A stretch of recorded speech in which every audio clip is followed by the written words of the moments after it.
Now, I love the UK, and in particular, I love the way British people speak.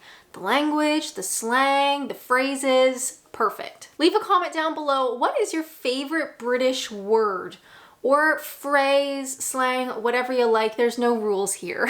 Hi everyone, it's me. My name is Alanna, and I'm a Canadian, but I have been living here in the UK for the last 8 years. Today we are on a mission to find the best British words. So without further ado, let's go. Now I made my very own tier list. If you'd like to play along, I'll make sure to put a link somewhere here. Best of British language. Now where do we want to start? Is anything jumping out? Well, I think bloody hell. Is there even a question? Bloody hell is just classic. It works in so many situations. It's beautiful. What the bloody hell was that all about? What about gaff? Now, gaff as in a home, a house. Gaff is not a word that I use. Even though I've been here 8 years, there are a lot of words on this list that I don't feel ready or willing or capable to use. And gaff is one of them. For some reason, it doesn't sit well with me. Moving right along, how about blimey? Ah, yes, blimey, sorry. Now again, great word. Sounds stupid when I say it. Which, to be fair, a lot of these sound stupid when I say it. I will say, some people get really confused. They're like, you've been in here 8 years, why don't you have a British accent? That doesn't really happen in real life. I think if you moved abroad to whatever foreign country as a kid, yes.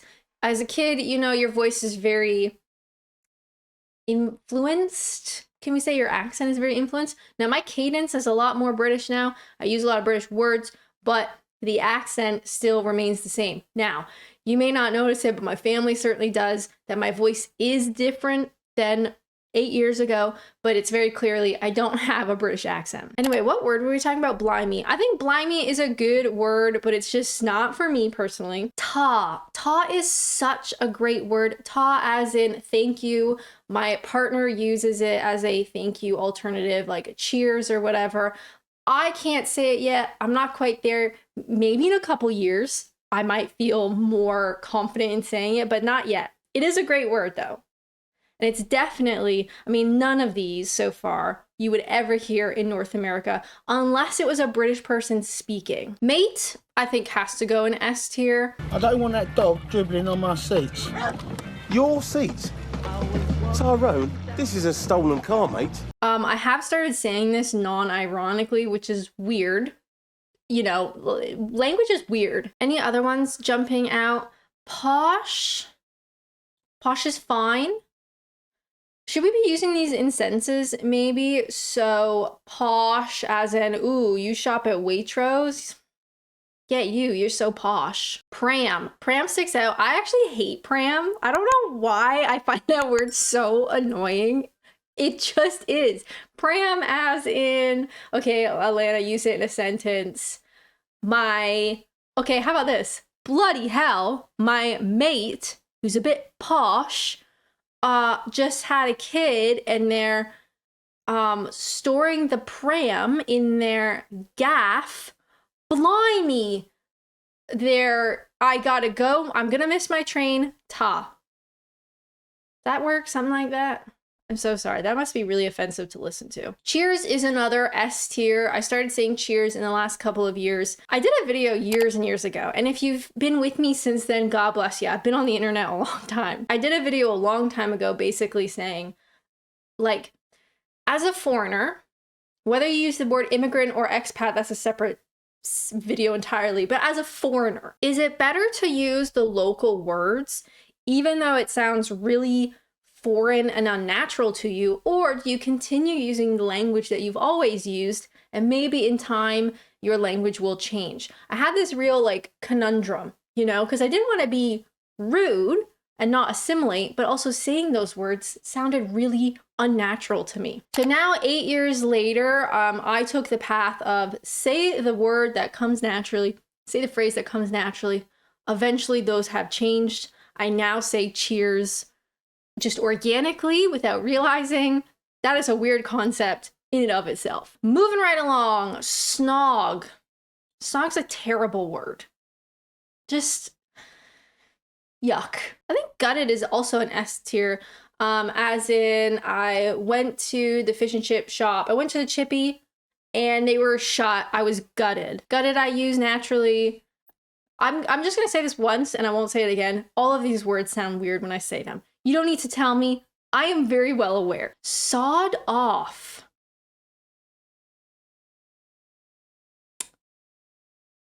I actually not sure about this one. You know what? We don't have anything in C. Let's pop that in there. It's okay, but I've never said it. I think there are better words or phrases to use in that situation. Sawed off as in like, get out. Maybe that's the Canadian version. Get out of here. Oh, that's a thing. What is like the American version of some of these words? Should have done that at the beginning. Is it too late? Slang. Okay, American slang versions of some of these words. Gaff as in house. Okay, here's a problem. The UK has some of the most creative and the most exhaustive slang and phrases and that kind of stuff. There is so much here that we don't often have an equivalent in North America. Any North Americans watching, is there a slang word for house? Nothing comes to mind, but if you can think of one, let me know. Bloke. I actually don't like bloke. Bloke as in man, slang way, sort of casual way of saying man. North America, a guy. I'd probably say guy. Like, check out that bloke. Check out that guy. Chuffed is a great word. Yeah, it's a great word. I've started saying this non-ironically. Chuffed as in pleased, happy with something. I'm so, I don't know. Give me a sentence. All my sentences are about food. I was going to say something like, I went to the supermarket because I really wanted to get those crisps that I fancy. And I was chuffed they were in stock. I bought 5 of them. So North American chuffed, like I was so pumped. I was so pumped. I went to Walmart and I wanted to get those chips that I really like. And I was so pumped that they were there. I bought 5 bags. Hey guys, do you have a business, an online business, a side hustle? Maybe you're interested in getting into that kind of stuff. If you are looking for a very simple way to run the day-to-day stuff of your business, definitely check out today's sponsor, Odoo. Odoo is a all-in-one management software that includes loads of different apps that make running your business really simple. So things like accounting, having your own help desk, email marketing, HR, sales, inventory, all of this stuff can be done within Odoo rather than doing them all separately on various platforms, softwares, whatever. Instead, you can just do it all with Odoo. Your first Odoo application is free for life with unlimited hosting and support. Plus, Odoo offer a free personalized domain name for 1 year. Now, personally, my favorite application is the website builder. It is so simple and effective that you can just build a website in literally no time at all. So when you are editing your website, it's as simple as going into blocks and you can drag and drop any one of these into your website. So let's say we want some numbers. I'm going to drop that just above this section. Then of course we'll want to change some of this stuff. So you literally just have to click on it and type.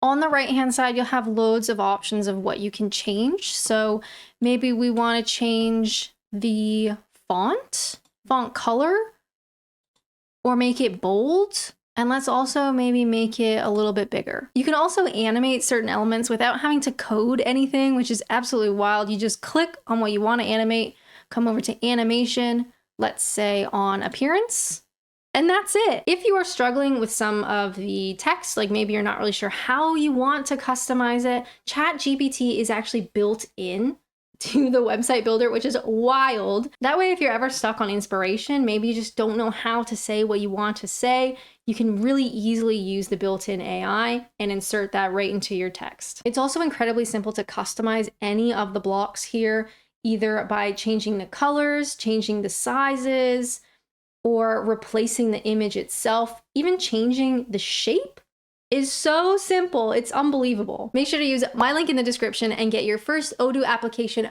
free for life. Moving right along. Pissed as in drunk. Pretty good. Not perfect, but pretty good. So North America, no. Let's say here, hey mate, I was just at Weatherspoons and this guy next to me was so pissed. Like just slurring his words, spilling beer on my shoes. It was terrible.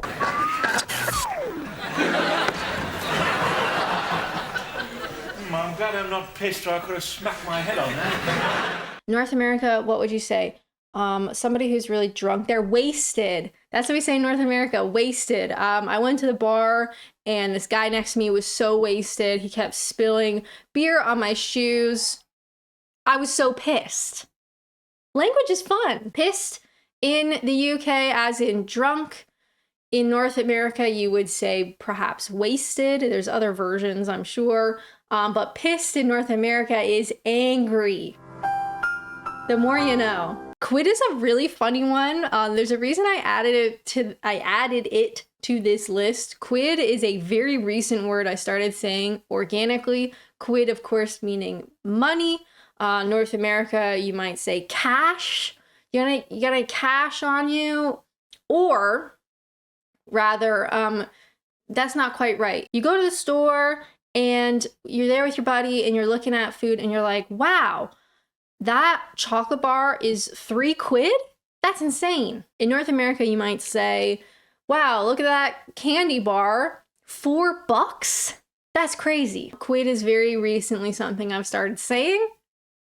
Only within the last couple of months, to be honest. It's so funny to see which words slowly seep in, and I start saying them organically now. Oh, you know what? We got bloke.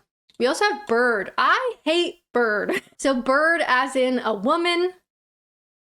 North America, you might actually say chick, which is like another word for bird. Maybe those are historically linked. I don't know. Somebody smart or leave a comment down below. But bird as in a woman, I don't like it and I can't really describe why. North America, chick. Check out that chick. She's super hot. Check out that bird. She's super fit. Fit is another word I don't like. Fit has gotten me into some awkward situations because in North America, if someone is really fit, it means they're really healthy, they're really athletic. So maybe you see somebody at the gym lifting like really heavy weights and you're like, wow, that guy is so fit. Like I wish I could do that. Where here, of course, in UK, fit as in like attractive. She is fit though. What? Lauren's fit, isn't she? I saw her first. What? I only said she was fit. So if you said like, wow, that bloke is super fit. Not that he's athletically inclined or that he's going on a 10-mile run with one of those weighted packs. And you're like, wow, that guy's so fit. No, as in attractive. And yes, this has gotten me into awkward situations. Moving right along. Cuppa. I love cuppa. That's another one. It's just fun to say. It's easy to say. Some of these words I started saying just because they're fun. You kind of say it ironically, like, oh, I'd love a cup of tea. Cheers. And then eventually you just start saying them for real. How do we feel about prat? It's fine. I'm actually kind of surprised that it's not higher. Prat is fine. I think if I was going to make fun of somebody or talk badly about someone, I might use other words that can't be included in this video, but prat is fine. Annoyingly, every time I hear it, I think of Chris Pratt. Just cuz. North American version, I mean, any sort of negative connotation type word that you would say, like here you'd say, what a prat. That's not really descriptive, is it? North American, you might say, he's so annoying. What a loser. Something like that, right? Just negative. Knackered is a great word to mean tired. Now, every time I talk about knackered, people are like, ooh, it has a sexual connotation.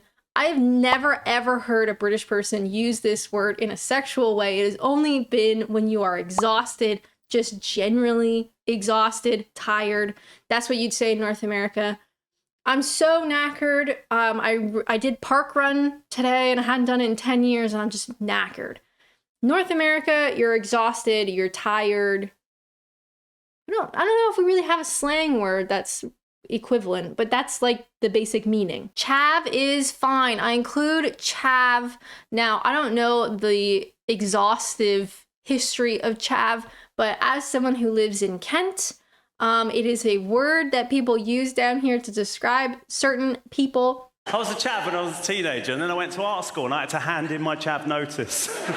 Chav as in like a lower person than you. What would you say in North America? Like, I guess one thing that I don't really see here is in North America, if you're talking down on someone, perhaps they might be like a redneck, right? Like country, like very derogatory to someone, like, oh, what a redneck.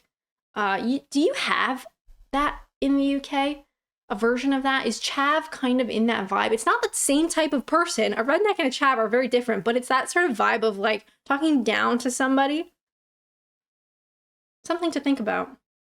Because I never thought about it until this exact moment. In it, well, if we talk about chav, we gotta talk about in it. And you know what? I am gonna put this up here. In it is a word that I still use when I'm trying to be funny, or I do a fake quote unquote British accent, Kentish kind of accent. In it is fun. It's kind of one of those things where you throw onto the ends of a sentence, usually like maybe an end of a question that doesn't really need an answer. You know, you kind of tack it on there. God, it's really hot out today, isn't it? Now in Canada, this is very fun because we actually do have an equivalent, which is a. It's one of the only Canadian words that people really know of, which is very funny in and of itself. So in Canada, you might say, gosh, it's really hot out, eh? You're not really looking for an answer. You're just kind of like tacking it on to a sentence. In it, a, kind of the same vibe. But yeah, I say in it now without realizing. Uh-oh. God, this video is probably so long. I'm so sorry. I hope this is interesting. I love talking about British language. If you have British language type video ideas that you'd like me to do or look into stuff, please leave a comment down below. I love this stuff. We really don't have a very interesting or historical language in Canada. So when I'm here for the last 8 years, something about British language just fascinating to me. Okay, but maybe I should stop talking so much. Muppet, that's actually one of my favorite like negative words to say about somebody, because you could say it in a way that's quite mean, but you could also say it in a way that's a bit of bants. Do you know what I mean? Like, it's kind of like prat. You know, it's a negative word, but Muppet is so much fun to say. Bloody hell, mate. Cheers for the cuppa. I'm gutted. I gotta leave. Wow, that guy's a Muppet, innit? No, innit's not quite the right. Oh, we went to the cinema. I don't know. Do something with that. Dodgy is also great. I'll put it here. Dodgy is a word that I've started saying. My partner and I were on holiday and we walked past a restaurant and was like, ooh, looks a bit dodgy, innit? And that's how you can use in it. Fancy a cuppa. Do you fancy a Chinese tonight? Are you interested in having something? This is pretty, is it A? I'll put it here. It's like upper B tier. It's a fun way of saying, like, do you want Chinese tonight? Do you fancy a Chinese tonight? It's just like a fun way of saying that. Rubbish. Rubbish is fab. So rubbish as in your trash, the rubbish that you generate that you have to put out in your bin, but rubbish also as like something sucks. So in North America, sucks is like kind of the go-to perhaps.